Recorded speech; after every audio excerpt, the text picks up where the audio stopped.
As I made my rounds through each hospital room, I spotted someone in the distance. Could it be a family member of the patient who was just rushed in by emergency? I approached slowly and initiated contact. "Is there something troubling you?" The man, who had been looking down, slowly lifted his gaze to meet mine. "My wife was brought here earlier, and this is all new to me. Thank you for your concern," he said with a smile. Something about his smile seemed familiar, but before I could recall where I'd seen it, he stood up and turned away from me. "I need to be strong," he said, his voice quivering slightly. "I've heard that your family member is in stable condition." I began, then paused, puzzled by my own reaction. Maybe it's because I grew up in a facility, but I've never been good at speaking to people I meet for the first time. Whether it's patients or their families, I tend to become too formal. Yet, with this man, words flowed easily. For some reason, I had this feeling that continuing our conversation might lead to something incredible. Whether it was a good or bad feeling, I couldn't say. "If you need anything, the nurse's station is over there." As I was about to return to my rounds, the man stopped me. Could it be Jody? How did he know my name? Staring at me in disbelief, he stepped closer. "Don't you remember? It's been so many years. I've turned into an uncle now." I began to trace my memories back. Could it be me, returning home after work? Passing by a hair salon, I remembered it was almost time to get my hair cut. When was my next day off, I wondered. Always tying my hair up because of work, I found going to the salon more of a chore. No family, no friends.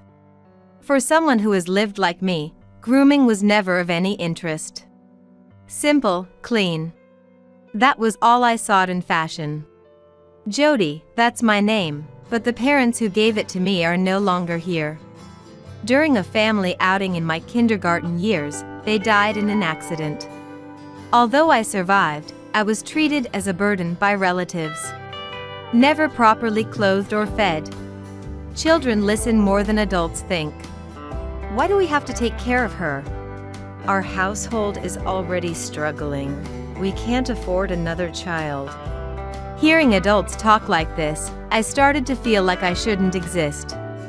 Eventually, I was placed in a facility, but by then, I had already become a child lacking self-confidence. Always hiding, watching, living as told by others. Even now, expressing my feelings is hard. That's why I struggle with relationships at work. However, nursing is the only thing that gives my life purpose. No matter how tough it gets, I can't imagine leaving this job. Once inspired by a nurse, I've always dreamed of being like her. I haven't forgotten that aspiration. To be kind and see people for who they are. Though that's what I wish, reality is often unkind. Growing up without knowing love, maybe dreams are just dreams for me. Just as I start to feel down, I snap back to reality. I was just thinking about making a hair appointment. Spending a lot of time alone, my days lack meaningful conversations. It seems I tend to overthink because of this. As I linger in front of the salon, pedestrians seem to walk around me. I decided to head home quickly to check on my days off. Regaining my composure, I made my way home. After checking my days off, I made an appointment with a hair salon online. I took a bath, then heated up some side dishes I had prepared on my day off. Relaxing at the mini table in my cramped one-room apartment is my favorite time. After fiddling with my mobile phone for a while, I did the dishes and crawled into bed. Tomorrow is a night shift. Before then, I'll go shopping and stock up on prepared dishes. I live a frugal and modest life, by choice. That's what I've always wanted. I had to take out student loans to attend nursing school. The inheritance left by my parents was gone, just keeping up with daily expenses. The relatives who considered me a burden and sent me to a facility were certainly not going to pay for my tuition. I didn't want to be indebted to them for anything. I've been repaying my student loans since I started working as a nurse, so I don't have any savings even now. But borrowing money was essential to achieving my dream. I still find fulfillment in my job and have no regrets about that. Plus, I've always been a simple person, so a modest lifestyle suits me just fine. Lost in thought again, I eventually fell asleep. Waking up the next day, I went shopping as planned. I bought discounted groceries at the supermarket, deciding what to make with them. I've been used to this lifestyle since I started living on my own after leaving the facility. There's no need to make anything fancy since I'm not cooking for anyone else. After quickly finishing shopping, I started cooking as soon as I got home. Even though there's some time for a nap during the night shift, I still wanted to rest a bit before that. Once everything was made and cleaned up, it was past 1 p.m. when I checked the clock. My shift starts at 5 p.m., so considering commute time, I had about 2 hours to spare. After eating some of the dishes I made earlier, I lay down in bed. I played relaxation music from a video site and closed my eyes. This moment was my relaxation time. As I dozed off listening to the music, I dreamt someone was talking to me. Apparently a woman. I could tell she was smiling kindly, but her face was blurry. As a child, I reached out and took the woman's hand. It felt like my heart was slowly warming and melting away. I tried to remember who she was from the depths of my memory, but couldn't identify her. Yet, I wanted to stay in that dream forever. Eventually, the woman's presence faded. And I felt like I was floating on clouds, enveloped in a pleasant atmosphere. Ah, this feels good. As I thought that, a distant sound reached me. It was my mobile phone's alarm, bringing me back to reality. Groggily checking the screen, I saw it was 3:30 p.m. Ah, right. I realized I had been napping and noticed my eyes were wet. It seemed I had cried in my dream. But now, I couldn't even remember what the dream was about. Stretching and shifting my mindset, I started preparing to go to work. Good evening. I arrived at work and greeted my daytime colleagues. They all greeted me back, but it was all business. After handing over the shift, the daytime colleagues left. Today, we're having a party with people from a trading company. I watched them leave, dressed in their fancy outfits, and then one of my fellow night shift workers approached me. It must be nice. I wish I could have gone too. But it's irrelevant to Jody, right? She threw a blatant sarcasm my way. I responded with a laugh, and she sighed. I've become an outlet for the young nurse's stress. Dismissed on unrelated topics, talked behind my back about my belongings or how I dress.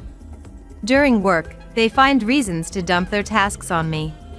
Not resisting, I've become even more of a target for some. Even the head nurse scolded me. Don't let the young ones walk all over you. You need to stand up for yourself. But it's easier for me to just go along with what I'm told, given my personality. After finishing checking temperatures and changing 4 drips for the patients in each room, I approached a young nurse to take a break. While eating my homemade soup. How stingy can you be? Look, Jody was raised in a facility, right? Maybe that's related? They were talking behind my back again. I'm used to being judged by others as unfortunate because of my circumstances. Let those who want to talk, talk. I'm happy to be in the profession I've always admired. I'm not strong enough to truly believe that, and I feel out of place. I quickly finished my meal and went outside for some fresh air. The outside air was cold. It calmed my emotions. Unable to gauge distances with others, I've always chosen to be alone. Interacting with anyone scared me. It was easier to close off my heart and stay alone than to express my feelings and build relationships. Being accustomed to being talked about behind my back isn't true even now. I didn't choose to grow up in a facility, and I have feelings too. But I've never been able to find my own worth. Even if I stood up to those talking behind my back, who would acknowledge me? It would only serve to alienate me further. So, it's better to pretend I don't hear it. It hurts less to comply with others' demands, ignoring my own will. That's how I've lived since childhood. I wish they'd just leave me alone. Looking up at the night sky, I sighed and decided to return to my duties. When I came back from my break, the nurse's station was bustling. It seems an emergency patient had been brought in. I helped secure an available bed and prepared for the patient to be smoothly transferred to their room. A few hours later, the patient was finally settled into their room. After the treatment, they seemed to be sleeping. Their condition appeared stable, so we returned to our respective duties, checking on the sleeping patients for any irregularities. Replacing 4 drips. As I made my rounds through each hospital room, I spotted someone sitting on a sofa near the water and hot water dispenser. Apparently not a patient given their casual attire. Probably a family member of the patient who was just brought in. I approached slowly and initiated contact. "Are you a family member of the person who was just brought in?" The man slowly lifted his gaze to meet mine. "Is there something troubling you?" The man looked down again, muttering a soft, no," before looking up at me and responding with a laugh. "My wife was just brought here, and this is all new to me." I was a bit overwhelmed. "Thank you for your concern." He smiled. Something about his smile seemed familiar, but before I could remember, he stood up and turned his back to me. "I need to be strong." His voice trembled slightly. "Your family member is currently sleeping, and I've heard their condition is stable. We are always here to support our patients and their families with compassion." I stopped mid-sentence, struck by a curious thought. I've never been good at speaking with people I'm meeting for the first time. Be it patients or their families, I always end up being too formal. Yet, with this man, words just flowed out of me. When I suddenly got stuck, the man turned back to me and looked into my eyes.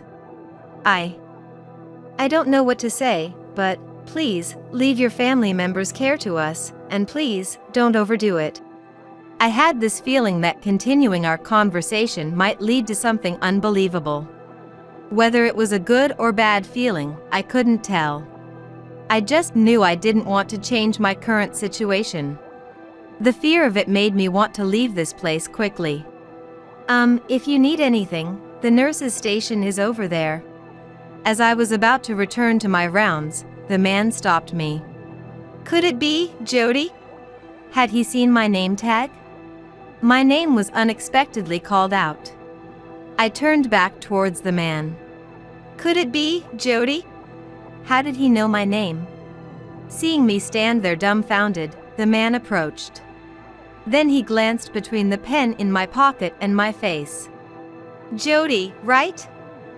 This pen, Lenore gave it to you as a present. I remember because I was there when she bought it." His expression brightened instantly. Lenore? The name struck a chord with me. "Don't you remember? How many years has it been? I've become an uncle now." My memory traced back. Lenore.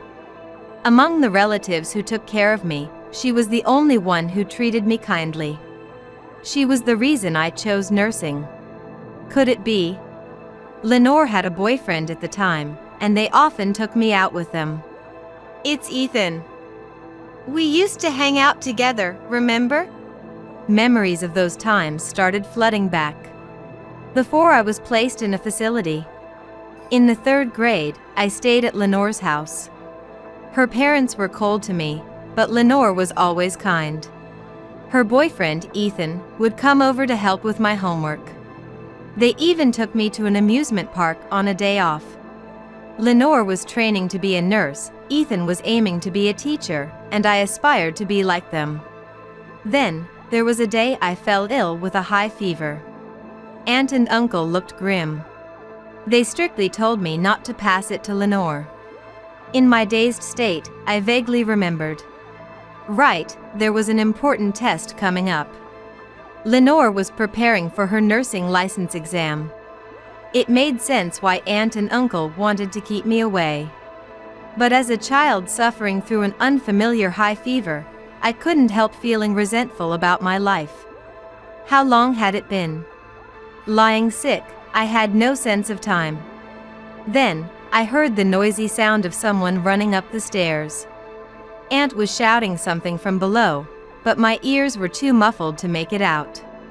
Then, Lenore burst into my room, panting. Jody!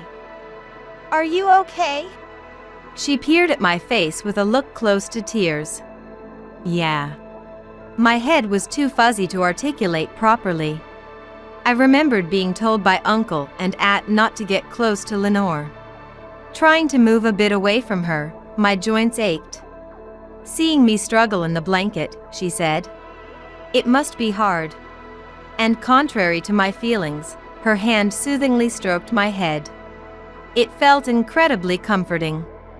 From outside the door, Aunt called out to Lenore. Lenore! Come out this instant. You know it would be terrible if you caught it, with your exam coming up. Lenore sighed, smiled at me, and yelled back as she opened the door.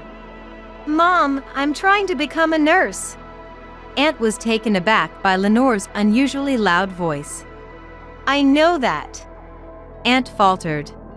How can I ignore a child suffering right in front of me? What kind of nurse would that make me?